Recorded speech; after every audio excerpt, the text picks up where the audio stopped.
సింహాచలం ఆలయ గోడ కూలినటువంటి ఘటనలో 8 మంది భక్తులు మరణించిన సంగతి మనకందరూ కూడా తెలిసిందే. ఈ ఘటనని వైఎస్ఆర్ కాంగ్రెస్ పార్టీ చాలా సీరియస్గా తీసుకుంది. వైఎస్ఆర్ కాంగ్రెస్ పార్టీ అదేవిధంగా జగన్మోహన్ రెడ్డి గారు అసలు కూటమి ప్రభుత్వాన్ని ఏకిపారేశారు. నిన్న జగన్మోహన్ రెడ్డి గారు ఆ ఘటనా స్థలానికి వెళ్ళి పరామర్శించడం, అదేవిధంగా మృతి చెందినటువంటి వ్యక్తులంతా కూడా పరామర్శించడం కూడా జరిగింది. అక్కడి నుంచే జగన్మోహన్ రెడ్డి గారు ప్రభుత్వం మీద ఒత్తిడి తెచ్చేలా మాట్లాడడం కూడా జరిగింది. దీని మీద కొంచెం కూటమి ప్రభుత్వం కూడా సీరియస్గా తీసుకుందని చెప్పేసి కొంతమంది మాట్లాడుతున్నారు. సీరియస్గా తీసుకునే విచారణ కూడా చేపట్టింది అని చెప్పేసి కూడా మాట్లాడుతున్నారు. అదేవిధంగా వీళ్ళ విచారణలో తేలింది ఏంటి? వీళ్ళ విచారణలో ఈ గోడ నిర్మించే కాంట్రాక్టర్ కొన్ని షాకింగ్ విషయాలు కూడా చెప్పాడు. అధికారులు అడిగినటువంటి ప్రశ్నలకి కాంట్రాక్టర్ ఇచ్చేటువంటి సమాధానాలు చూస్తే ఈ గోడ విషయంలో కూటమి ప్రభుత్వ అధికారులు ఎంత నిర్లక్ష్యంగా వ్యవహరించారో చాలా స్పష్టంగా అర్థమవుతుంది.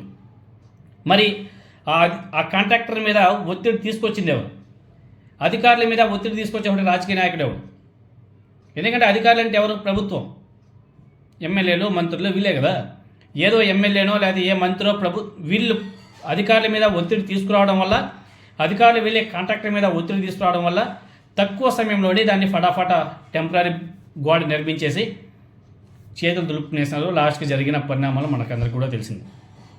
సింహాచలం గోడ కూలిపోయిన సంఘటనలో పాలనాపరమైన నిర్లక్ష్యం, అధికారుల ఒత్తిడి ఉన్నట్లు కాంట్రాక్టర్ లక్ష్మణరావు చాలా స్పష్టంగా చెప్పాడు. చందనోత్సవానికి ముందు చాలా తక్కువ సమయం మాత్రమే ఉందని చెప్పేసి కాంట్రాక్టర్ చెప్పినా, నిర్మాణాన్ని చేపట్టడానికి ముందు నిరాకరించినా అధికారులు వినలేదంట. తక్కువ సమయం మిగిలింది, కేవలం 6 రోజుల్లో గోడ నిర్మించడం సాధ్యం కాదని చెప్పేసి అధికారులకి కాంట్రాక్టర్ లక్ష్మణరావు చాలా స్పష్టంగా కూడా చెప్పారంట. అయితే తన అభ్యంతరాలను దేవస్థానం అదేవిధంగా పర్యాటక శాఖ అధికారులు పట్టించుకోలేదు. నిర్మాణం మీద ముందుకు సాగాలని చెప్పేసి పట్టుబట్టారంట.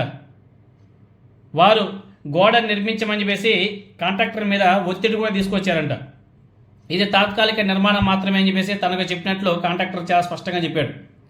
పండుగకు 4 రోజుల ముందు పని ప్రారంభించారంట. నిర్మాణ సమయం, నాణ్యతపై ఆందోళన ఉందని చెప్పేసి కూడా వెల్లడించారంట. సింహాచలంలో భారీ వర్షం కారణంగా గోడ కూలినటువంటి ఘటనలో 8 మంది భక్తులు మరణించారు. ఈ గోడ నిర్మాణంలో చోటు చేసుకునే లోపాల వల్లే ఈ ఘటన చోటు చేసుకుందని చెప్పేసి ప్రాథమిక దర్యాప్తులో చాలా స్పష్టంగా తేలిపోయింది. ఇప్పుడు నారా చంద్రబాబు నాయుడు గారు ఎవరి మీద యాక్షన్ తీసుకుంటాడు? కఠిన చర్యలు తీసుకుంటాడు. అధికారుల మీద తీసుకుంటారా, లేకపోతే కాంట్రాక్టర్ మీద తీసుకుంటాడా, లేకపోతే కాంట్రాక్టర్ మీద ఒత్తిడి తీసుకొచ్చా ఉంటే అధికారుల మీద తీసుకుంటాడా, అధికారుల మీద ఒత్తిడి తీసుకొచ్చా ఉంటే రాజకీయ నాయకుల మీద, ఏ ఎమ్మెల్యేనో లేకపోతే మంత్రి ఎవరో కూడా ప్రజలు పెట్టుంటారు కదా, వాళ్ళ మీద కఠిన చర్యలు తీసుకుంటాడా చూడాలా నారా చంద్రబాబు నాయుడు. ఈ సంఘటన మీద ఇప్పటివరకు పవన్ కళ్యాణ్ గారు అసలు నోరు కూడా మెదపడంలే.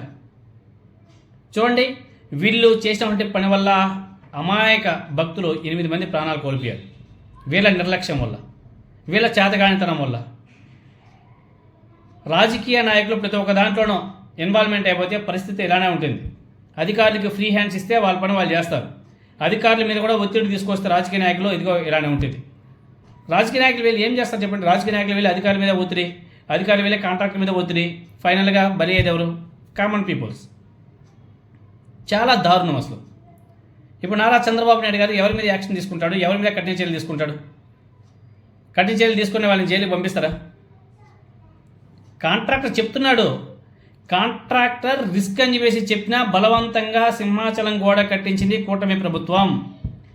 చందనోత్సవానికి సమయం చాలా తక్కువ ఉందని చెప్పేసి నాణ్యమైన గోడ కట్టలేనని చెప్పేసి మొత్తుకున్నటువంటి కాంట్రాక్టర్ లక్ష్మణరావు, కానీ టెంపరీ గోడ కడితే చాలని చెప్పేసి కాంట్రాక్టర్ని మభ్యపెట్టినటువంటి ఈ కూటమి ప్రభుత్వ నాయకుల్ని ఏమన్నా చెప్పండి.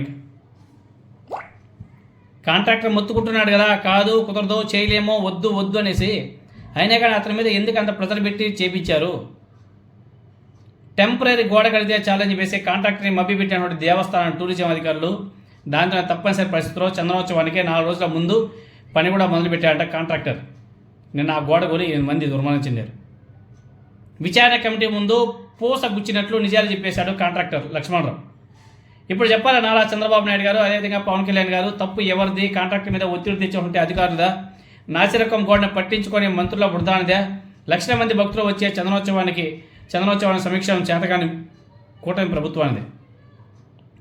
ఎందుకంటే దానికి ముందే కదా మన మినిస్టర్ వంగలపూడి అనిత మేడం గారు వెళ్ళి అక్కడంతా కూడా పర్యవేక్షణ చేసింది కదా, సూపర్ డూపర్ వండర్ఫుల్ అది ఇది అని చెప్పేసి తన ఖాతాలో వేసుకునింది కదా.